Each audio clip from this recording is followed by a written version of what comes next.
Welcome back to the channel. So in this episode, we're working on Mike's Mustang. We're going to work on the Maverick, and I have a new product coming out specifically for Fox bodies. Stay tuned. You're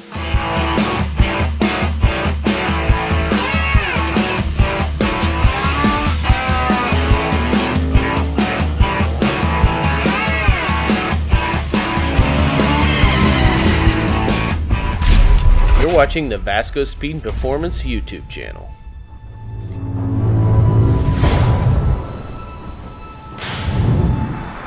Well guys, it's new tool delivery day, so I've always wanted one of these and I finally got one now, so I'm excited to show you. So let's get this thing unloaded off of the shipping truck and see what it is. Any guesses? Okay, well here it is.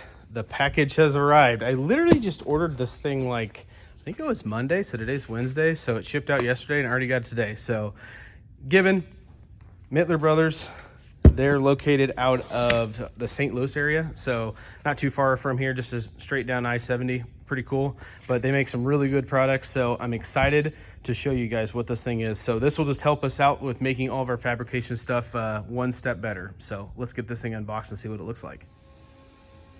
This is a Mittler Brothers bead roller. So something I've been wanting for a really long time.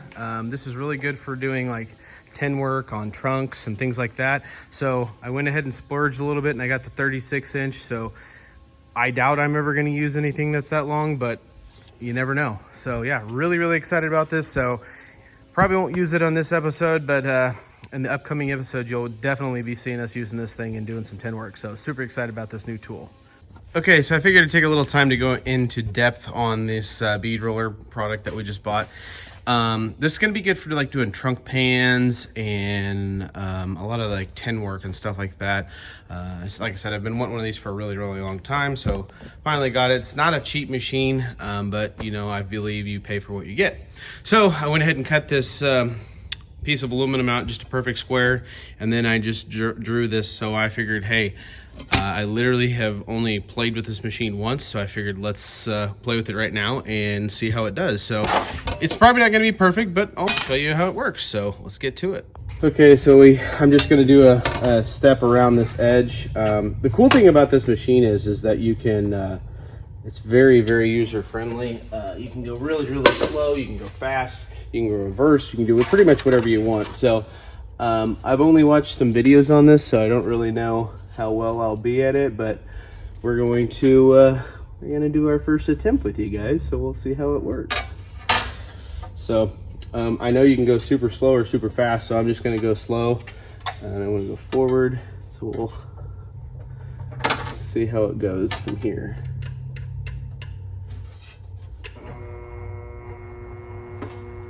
Just by using it right now, the motor is so smooth and quiet. It's really nice already. So, and I'm not a pro at this. This is literally the first time, so I don't know a whole lot what I'm talking about, but I do know they say you don't want to stop on a corner, so I'm just trying to keep it going real slow. And they say sometimes you have to make a couple passes on them to get them to do what you want them to do. Yeah.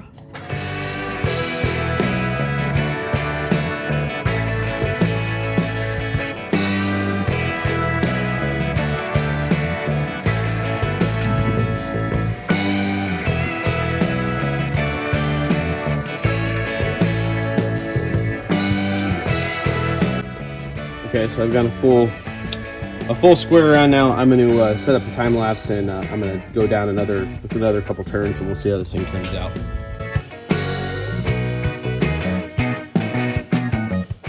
Okay, very first time using it. You can already tell I screwed up right there. But hey, this is how you get good at it. But I can honestly say the panel is pretty flat. Here's what the backside looks like. So you've got a nice indentation. So if you wanted to make like a block off or a firewall and add some strength to it, you can do that. So I'm going to switch the dies out, and I'm going to make an X on here just for fun, just playing around with this thing, just kind of showing you what it can do. So let me switch the dies out and we will do that.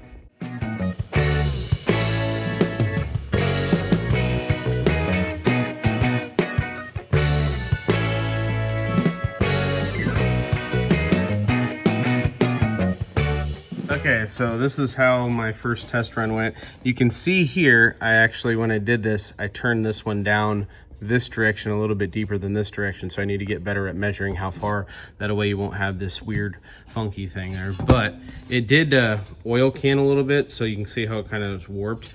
But once you bolt this down or weld it down to something, it would straighten it out pretty good, so I'm not really worried about that. But overall, pretty cool machine. I mean, this can just go for like if you're doing a floor pan, or I mean, if you're wanting to do something to add any rigidity to it, you can just use this thing. So pretty cool product. I'm really excited to get to use it. So that was my little tutorial. Like I said, very first time. So I imagine, you know, it's like riding a bike. The more you do it, the better you'll get. So I'll just get better about controlling it and doing that. But look forward to seeing this baby in use in future episodes. So we're getting ready to put the 3-to-4 subframe connectors in Mike's car, and you got to do that before you do the cage. So this is like some tar paper stuff that's on here, and you can actually see this indentation here. That's where you're going to end up cutting for the through-the-floor subframe connectors. But we got to get this tar paper stuff off. So you've seen a lot of people will do dry ice, or you know, they'll have it media blasted or whatever. Everybody has a different way. My trick, not really a trick, but I just use this torch and I use a spatula. And every car is different. Some will come off really easy, some will fight you, but you just kind of go through it. So I figured I'd take a little time to show you how I get it off. So let me show you how I get this going. I'll set up the tripod. Like I said, every car is different, so I usually get a little bit of heat in it. And I don't want it to where it catches on fire, but I just want enough to... Let's see how it's kind of, I didn't heat over here, so you can kind of see how it's stuck. Part of it is just how it sticks on there, but you can actually use the torch to kind of heat up your material and pull it back a little bit. So I'll show you.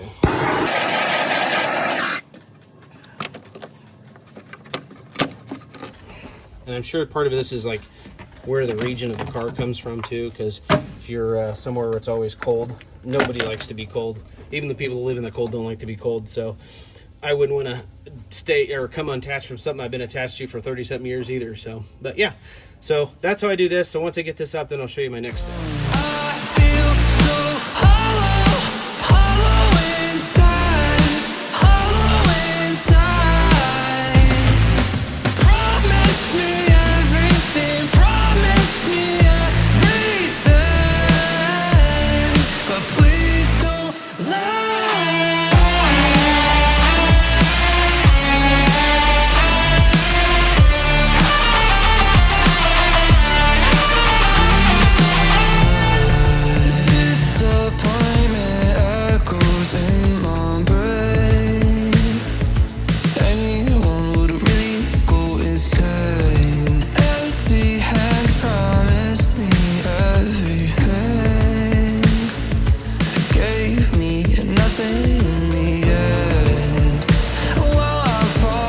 Okay, so we're working on these through-the-floor subframe connectors on Mike's car. One thing you'll notice about this is the metal is kind of pushed out here. A lot of times these subframe pieces here end up getting beat up pretty good because people will jack their car up from them or put it on jack stands or whatever, and that just smashes everything in. So we got to sometimes go through and massage all that stuff out. So I'm going to have to get this pushed over because this bar is not laying all the way flat in there. Also, it looks like this might be a little high in here, so I'm probably going to have to hammer this down. You end up cutting this little chunk out here so that the subframe connector can go through there, and then I'll have this plate that comes back through here. So let me get it fitting right, and then I'll do another update. Another update. So I've got this frame rail. It's in down all the way in the front. That's good. They actually take it, cut it, and they put a kink in it, and it goes that direction, but it also has a kink right here. So it's not 100% flat up in there because of the frame rails, but back here they want this bar to be level. So you level it off of your rocker. So this bar is level. You have to notch out a little bit of this. This piece here was all bent down and smashed, so you can see it's smashed down here. What I end up doing is going and flatten this out, and I end up taking this piece and putting it back in there. That's just a personal preference of mine. I just think it makes it look more finished. A key to doing this is making sure you clean it off and get a really good clean surface to weld to. That's a bonus. And then these outriggers that go on here, This one has to go back to this corner here, and it from back here to the center of that needs to be 1 5/8 inches. So I have that marked, and then I've got my 6x6 plate. When I do these plates, I'll like cut a slit in here so that I can slide it down into there, and then I'll weld all the way around here, like so. They want you to tack it in place, and then you pull it out so you can weld the bottom side and then put it in and then fully weld it in. So that's why we're just tacking at this point.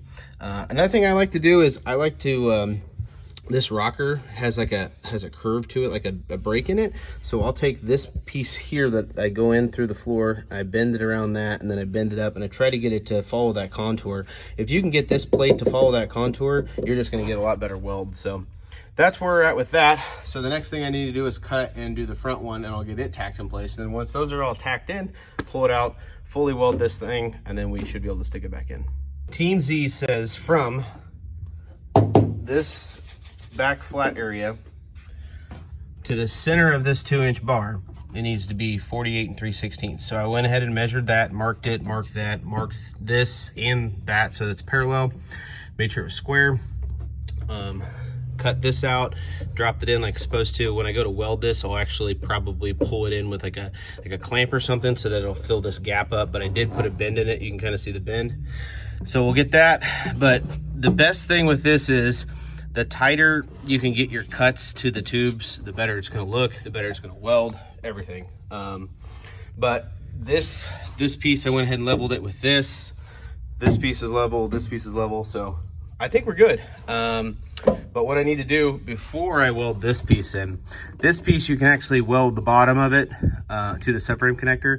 So what I'm gonna do is I'm going to take this piece out, take this plate out, and then I will cut well, this tack doesn't have to be cut here, but I will take this plate out and I will fully weld around this piece here and this piece here, and then put this back in and then do the front one. So let's get it all back apart, and then I need to go through and make sure that if I'm gonna like sand in here, like see how it needs to be sanded, I need to sand that. So I need to go through and make sure everything's sanded, because otherwise if you don't, when you go back together, it makes it even more of a pain to weld. So let's get that out and then we'll do some welding. So I mentioned that we have a new product coming out for the Fox bodies. It's something that I've always kind of thought of, but I've never really got to actually do it, and now comes a perfect reason for it. So let me explain what we're talking about here. Let me flip the camera around. So I figured I'd do a little explanation. So this is Mike's Mustang. We're doing a whole bunch of stuff to it. Well, one of the things is we did a tube front end on it, and he dropped off this mock-up motor for it. Well, the mock-up motor, there's about 1 inch on this side, and there's probably about 2.5 inches over here. When I ordered the mid plate and motor plate, I like the engine to be centered, so it's gonna be moved over. It'll probably come over about 1 inch, 1.5 inches on this side, and then it'll give you more room on this side and less room on that side. Well, that sucks because you'll notice the brake booster's there. And there's no valve covers on this, but even with that, you couldn't fit a brake booster on it. So most people run Hydro Boost or race brakes. Not a big deal. I still want to be able to work on the car.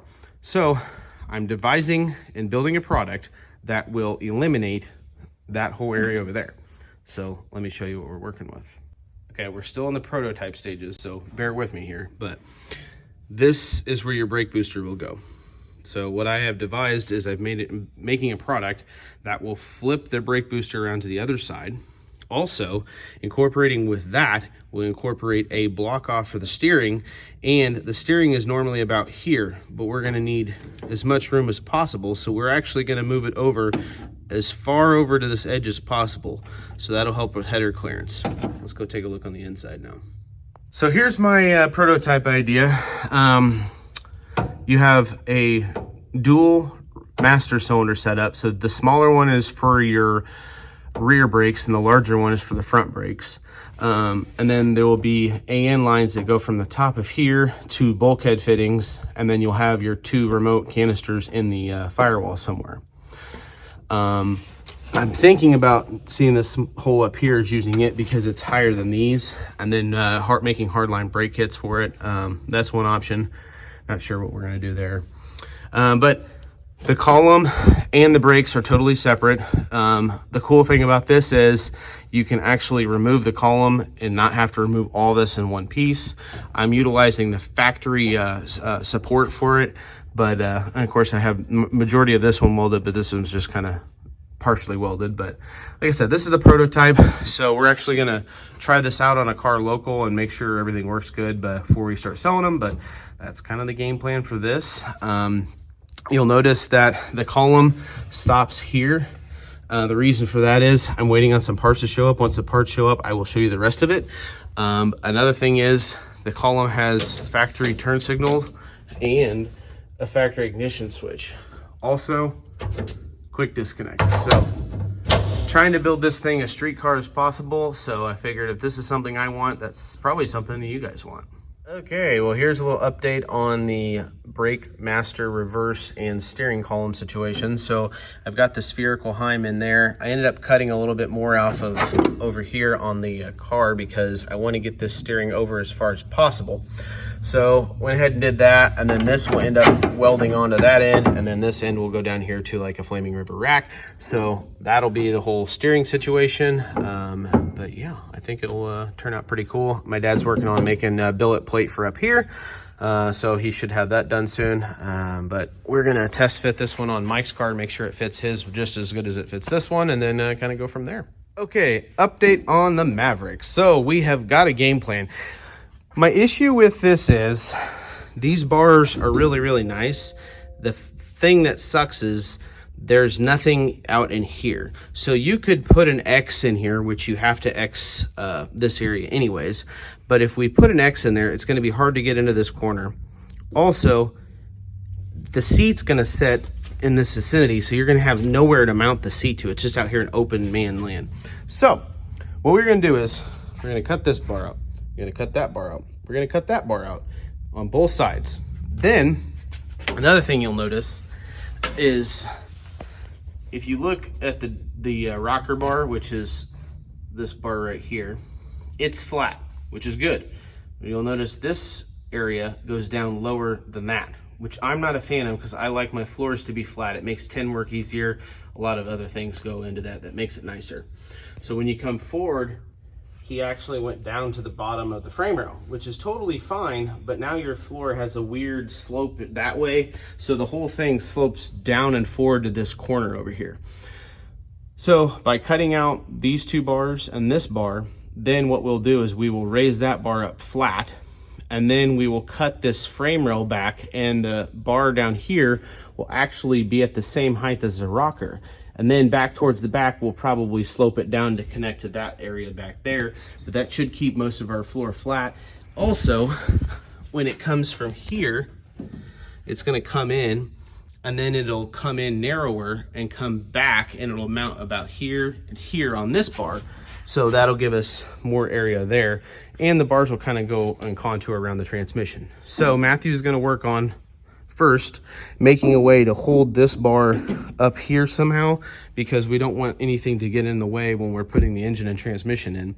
That'll hold the bar there, and then we can cut those bars out and then start working on the rest of it, and then stab the engine and then work around it. So I'm gonna set up the time lapse of Matthew getting after it.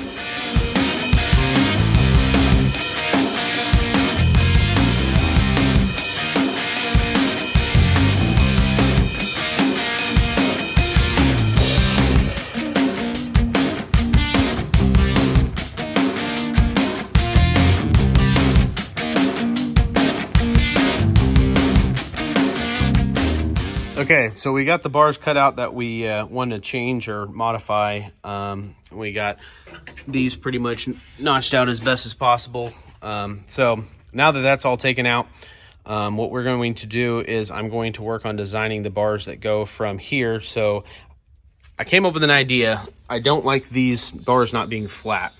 So my idea was to, instead of mounting the bar down low here, make a spot the bar can go up higher. So we're going to mount the bar higher over here, and then it'll come and curve through here and then run down, and then it might kick down to this. I'm not for sure. I'll figure that out, but we're going to end up boxing these in too. So I'm going to work on designing those bars now. Once I get those bars designed, then we'll probably go through and bend a couple bars and make sure it does what we want it to do. So we have the bars designed. I have the measurements and everything. So what I'm going to do is I'm going to get the bender set up. We're going to get it out, and then we are going to start bending some frame rail bars and kind of get those taken care of. So that's going to be the first thing I do. And we will just kind of go from there. So let's get this bender set up. Okay, so here's what I was thinking for these bars. So it's going to go from the frame rail, it'll come out, kick over, and then run straight back, and it'll connect back here to this bar that we already have existing. The rules state you have to have this bar only on the driver's side, but we're going to put it in the drivers and passengers to kind of make it match. This is what they call like a kidney bar. We got to put that in there. But our first bar we're going to start off with this bar here. So we're going to go to this, and this is the bar that we need to do. And it tells me it needs to be 45.4 inches long. So what I like to do is add a couple inches to that, just so that you have some, if they're too close to a bend up in here, it makes it a little easier. You have some leeway, and then it tells you all of your measurements and stuff. So I'm probably gonna just cut a bar that's 4 foot long, and then we will just start on the bending process. So let's do that.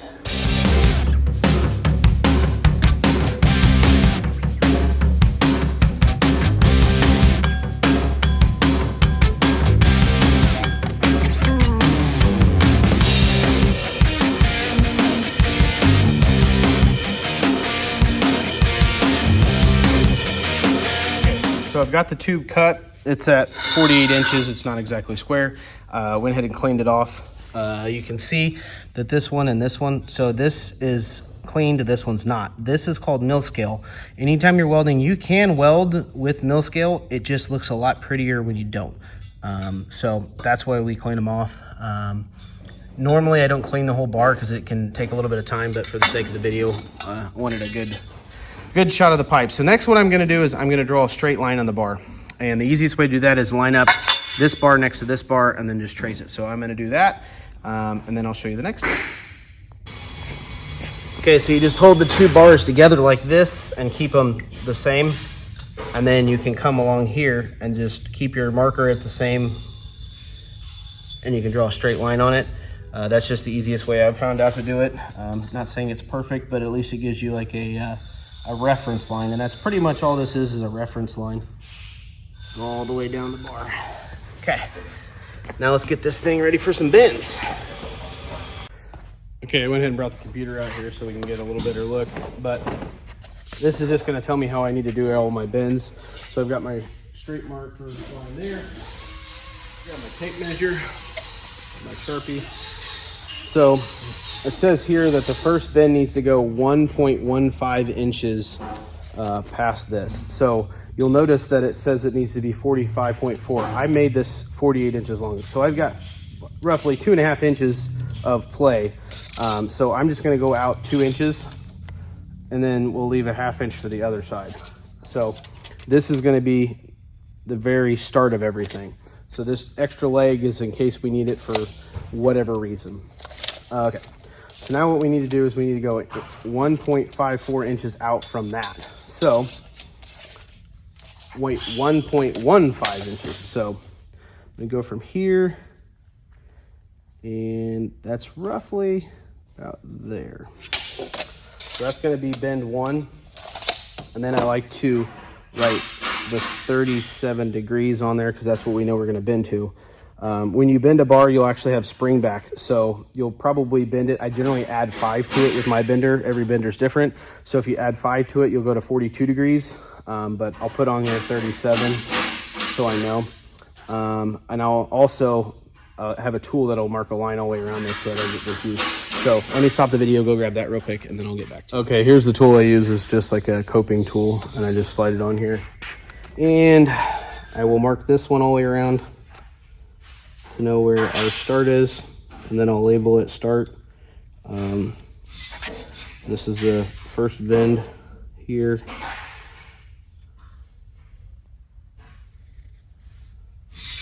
Okay, now the next bend, we need to go from the start line, we need to go 14.8 inches. So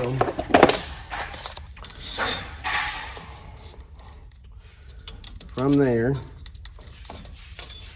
14.8 inches out, right?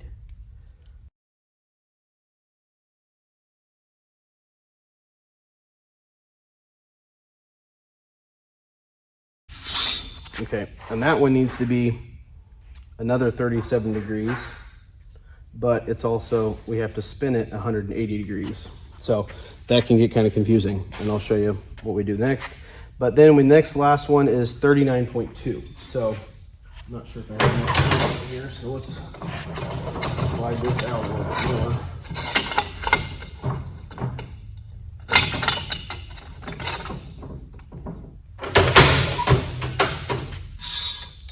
So I need to go 39.2, huh?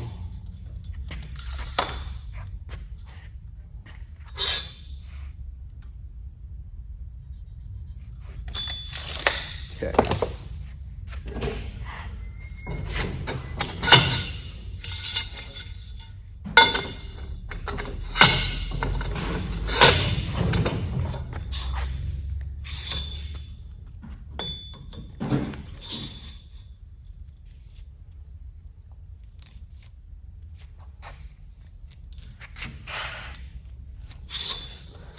Okay, and that one is going to be a 32-degree bend. Okay, so now I'm going to set the stuff up in the bender and we'll go through that process.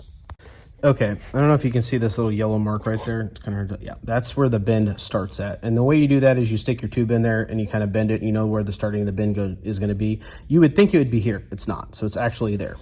Now, I've already reached my first problem. So you know how I told you I cut them a little long? I may have screwed up. I might end up having to redo my lines to make up for this, because you'll notice when I put this first bend here, you know how I left 2 inches down here, it doesn't go to where this bolt goes. So technically I should have probably added more, and it should be about there. So what I'm gonna do is I'm gonna make my first bend there and hope that I can make for it up on the other end. Otherwise I have to do a new tube. So let me get that set up. Okay, so we need to bend our first bend to 37 degrees. So what I'm gonna do is bend it to 37 degrees, but here you'll notice I have it set to 42. This machine typically has about 5 degrees of bend back. So I'll bend it to 42 and then I'll pull it back and we'll see how it looks. And then once that's done, we'll go to the next one. One thing I love about Bend Tech is I'm not a very smart man. So whenever I can do this, you can click this and it'll do an automated visual on how it needs to go. So I'm gonna set up the time lapse of me bending this bar.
So trying to continue to make progress on the shop car, I had a video conference with Troy, and we went over some of the options and things that we were wanting to do and placement of bars and things like that. But I thought it was a really cool process of how he does stuff, and I will go more into depth in some of their next episodes, but just wanted to show you guys what we've come up with for the cage so far, but it'll be really cool. Okay, back on Justin's car. So what I'm going to do is I'm going to take all this stuff off the front of here, since we know it's all pretty much good where it's at. And then I'm going to work on getting the radiator mounted and kind of figure out that situation. Ideally, they want you to use the factory radiator mounts up here, but we don't have those, so I might have to get creative and make something special, but not a huge deal. So let's get this front end off and then kind of go from there.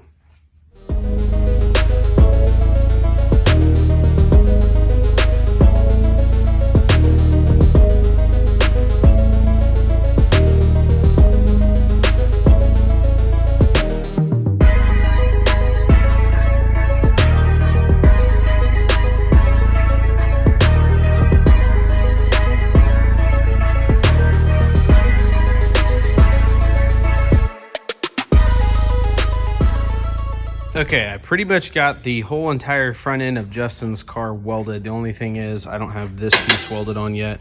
I tacked it on there and I cut it off, so I'll have to go back and weld this back on.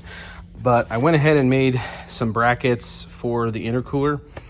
Before the intercooler was straight up and down and the charge pipe went right through the middle of this. I really hate to cut this up. It does a lot of strengthening for the front of the car, so I'm probably going to just lean it like it is.